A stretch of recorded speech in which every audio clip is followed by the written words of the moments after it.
Le millionnaire s'est déguisé en pauvre et s'est rendu chez son fiancé. Il n'oubliera jamais ce qui s'est passé ensuite. Ses amis l'ont toujours appelé Jacob Green le professeur. Le gars ne pensait pas que c'était offensant, puisqu'il avait reçu une bonne éducation de l'une des meilleures universités du pays. De plus, les parents de cet homme étaient des scientifiques avant de devenir des hommes d'affaires prospères. Il y a plusieurs années, Deborah et Auguste Green ont quitté l'institut de recherche pour s'essayer au commerce. Il faut dire qu'ils ont connu un succès impressionnant dans ce domaine, gagnant leur premier million à l'âge de 35 ans. À la même époque, leur petit garçon Jacob est né. Il a apporté un réel bonheur dans la vie de ses parents. Malgré le fait que le garçon ait été entouré de luxe et de richesse dès sa plus tendre enfance, il a grandi pour devenir un homme gentil et simple. Ceci est en partie dû au fait que la nounou de Jacob lui a appris à respecter les gens, quel que soit leur statut financier ou social. Après avoir reçu une excellente éducation, l'homme a trouvé un emploi dans l'entreprise de son père, dans le but de devenir son successeur, et de prendre la relève de son père. Pendant son temps libre, le jeune homme d'affaires s'est engagé dans des œuvres caritatives. Il a aidé des orphelinats et des centres de soutien pour les personnes en situation difficile. Malgré tous les succès de Jacob, ses parents étaient très inquiets qu'il soit toujours célibataire, mais le jeune homme ne cessait de repousser le mariage. « Fils, nous ne sommes plus si jeunes, et nous voulons voir nos petits-enfants, et il semble que toi et ton travail allaient nous priver de cette expérience. » Madame Green s'est plainte. « Maman, s'il te plaît, ne t'inquiète pas, j'ai encore le temps de me marier. »« Je ne suis pas si vieux, » Jacob a répondu en baissant les yeux timidement. Bien sûr, Jacob a eu de nombreuses petites amies pendant ses années d'études, mais aucune d'entre elles n'a semblé convenir au rôle de sa femme. Car Jacob a toujours écouté ce que ses parents avaient à dire. Après cette conversation mémorable avec sa mère, il a commencé à faire venir des femmes chez lui. Il a ramené à la maison des femmes qu'il connaissait ou avec lesquelles il avait au moins une certaine relation, et il le faisait dans l'espoir que ses parents l'aident à faire un choix. Cependant, plaire aux Verts était une tâche extrêmement difficile. Le plus souvent, les candidates au rôle d'épouse de Jacob s'avéraient être insuffisamment éduquées, pour les Verts ou élevées dans les mauvaises traditions, ce qui était inacceptable pour la famille de Jacob. Toutes les tentatives infructueuses de trouver une épouse n'ont pas découragé Jacob, et il espérait toujours rencontrer la femme de ses rêves que ses parents approuveraient également. Mais le temps a passé, et Jacob ne s'est pas rapproché du mariage. Une fois, l'homme était au restaurant avec ses amis, au milieu du dîner, il s'est soudain rendu compte qu'il avait oublié son téléphone portable dans son manteau, il est donc allé au vestiaire prendre son téléphone. Le gars était sur le point de passer à table quand il est soudain tombé sur un charmant inconnu. « Oh désolé. Je suis si maladroit », la jeune fille bafouille dans l'embarras. « Ce n'est pas vous. C'est ma faute. J'aurais dû être prudent », Jacob a répondu avec confiance en touchant la main de l'étranger. Et en se regardant l'un l'autre, les jeunes gens sont restés silencieux pendant une seconde ou deux, et puis sans dire un mot, ils ont tous les deux ri. Quand ils se sont finalement calmés, Jacob a proposé d'échanger les numéros de téléphone afin qu'il puisse s'excuser correctement à la belle femme, en l'emmenant dîner dans un café ou un restaurant. La femme a souri et a accepté immédiatement. Jacob a passé le reste de la nuit à penser au mystérieux inconnu qu'il avait rencontré au porte-manteau. L'homme était tellement distrait par ses pensées, qu'il ne répondait aux questions de son ami que par un sourire et une certaine confusion. Une fois rentré chez lui, Jacob est allé se coucher, mais il ne pouvait s'empêcher de penser à sa rencontre avec la charmante jeune fille. Le lendemain, Jacob a réussi à tenir jusqu'à midi pour appeler le numéro laissé par la belle inconnue, et lui demander de sortir avec lui. Jacob s'est présenté à leur rendez-vous avec un énorme bouquet de fleurs, qui a immédiatement conquis le cœur de la femme. Il s'est avéré que la charmante inconnue s'appelait Charlotte, et qu'elle était également issue d'une famille aisée comme Jacob.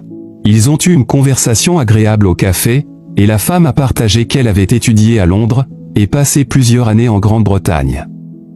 Elle a appris que pendant son temps libre, Charlotte faisait du bénévolat. Le jeune homme étonné était prêt à l'épouser sur le champ. Les jeunes gens n'ont même pas remarqué que le temps passait, et Jacob lui a demandé s'il pouvait raccompagner Charlotte chez elle. Elle n'a pas répondu, mais elle s'est tendue de façon notable, et a orienté la conversation dans une autre direction. Jacob et Charlotte ont alors convenu de se revoir demain, et Charlotte allait prendre un taxi pour rentrer chez elle. C'est le jour où Jacob et Charlotte ont commencé à sortir ensemble et, à leur insu, ils ont plongé dans une relation romantique. Le jeune couple a passé tellement de temps ensemble, que la mère de Jacob n'a pas pu passer inaperçue. « Jacob fils, quand vas-tu nous présenter à ta petite amie? Sois un bon fils et invite-la à dîner. Je ferai mon fameux rôti, dit Madame Green, qui avait hâte de rencontrer la femme qui avait conquis le cœur de son fils.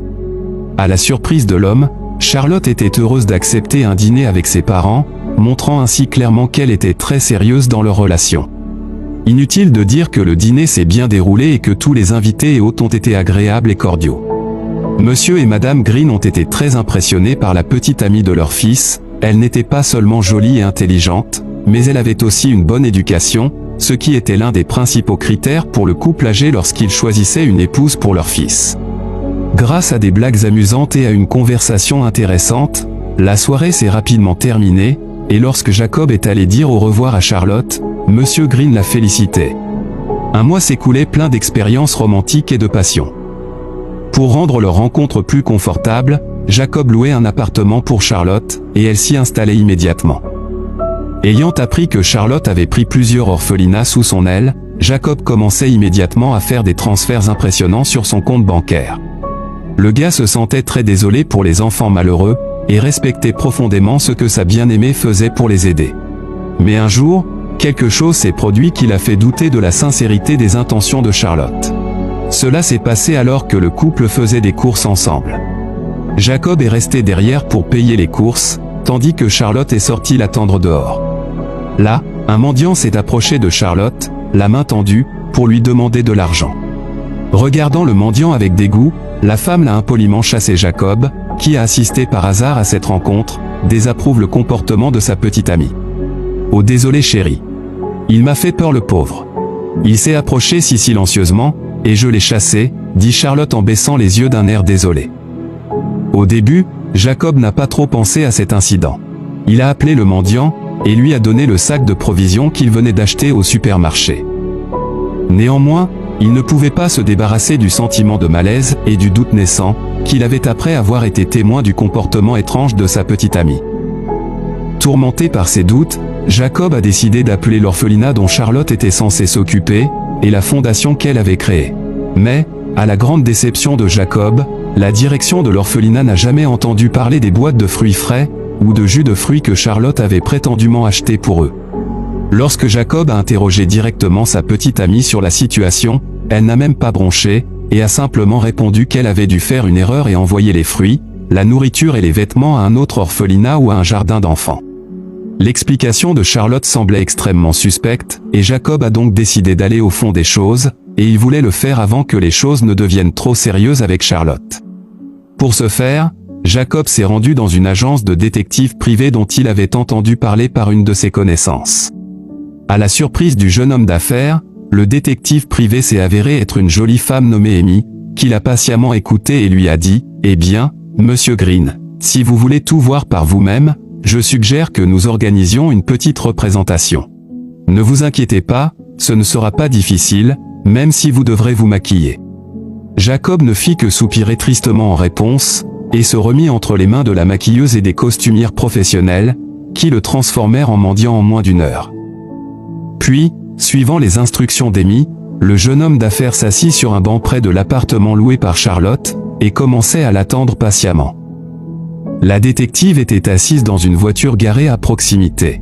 Elle avait l'intention de filmer tout ce qui se passerait entre Jacob déguisé en mendiant et sa petite amie.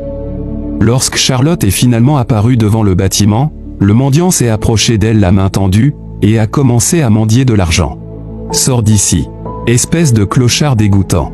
Je ne te donnerai pas un centime. Va demander ailleurs. » Charlotte s'exclamait grossièrement en poussant le mendiant à l'épaule. Déguisé en malheureux, Jacob avait du mal à retenir ses larmes. « Comment est-ce possible? Cela signifie-t-il qu'elle m'a trompé pendant tout ce temps ?» pensait le gars, craignant que ses larmes n'effacent le maquillage de son visage. « Au moins maintenant vous connaissez la vérité, Monsieur Green. Il me faudra environ une semaine pour rassembler toutes les informations nécessaires. Alors s'il vous plaît, continuez à agir normalement comme avant, et assurez-vous de ne pas laisser Charlotte découvrir que vous savez tout, » conseillait le détective. Amy regarde avec sympathie le triste Jacob dont le maquillage a été récemment nettoyé. Inutile de dire que le jeune homme d'affaires se sentait comme un imbécile, en réalisant qu'il s'était fait avoir par une belle chercheuse d'or. La semaine s'est écoulée très lentement, et quand Emily a finalement donné à Jacob le dossier contenant toutes les informations qu'elle avait trouvées, il brûlait d'impatience en voulant découvrir rapidement toute la vérité. Il s'est avéré que Charlotte était une escroc qui volait des hommes riches, en les incitant à donner de l'argent à sa soi-disant fondation caritative. Ses parents étaient des alcooliques et non les gens riches dont elle parlait. Jacob a également été surpris d'apprendre qu'elle passait beaucoup de temps à Londres, où elle avait même un conjoint légal qui s'est avéré être un homme très riche. Elle l'a rencontré sur l'un des sites de rencontres, et c'est grâce à lui qu'elle a reçu une bonne éducation et de l'argent pour s'acheter de belles choses et du maquillage. Mais l'homme était malin, et a fait signer à Charlotte un contrat de mariage selon lequel elle n'avait droit à aucun de ses biens. La femme a donc trouvé une excuse plausible, et a décidé de retourner dans son pays natal, où elle a commencé à chercher des hommes riches dans des restaurants et d'autres endroits branchés.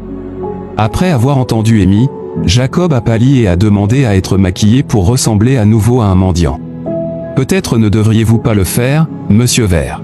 a demandé prudemment Amy quand il était prêt à partir, mais Jacob a secoué la tête et est allé rejoindre Charlotte.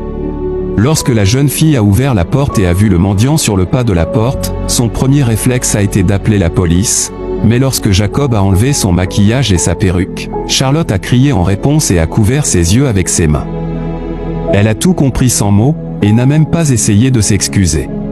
A vu une étincelle de colère dans les yeux de la femme, il a su que les informations d'Amy étaient correctes. Il a fermé la porte et a lentement descendu la rue en attrapant les regards surpris des passants, qui se sentaient désolés pour le sans-abri en pleurs.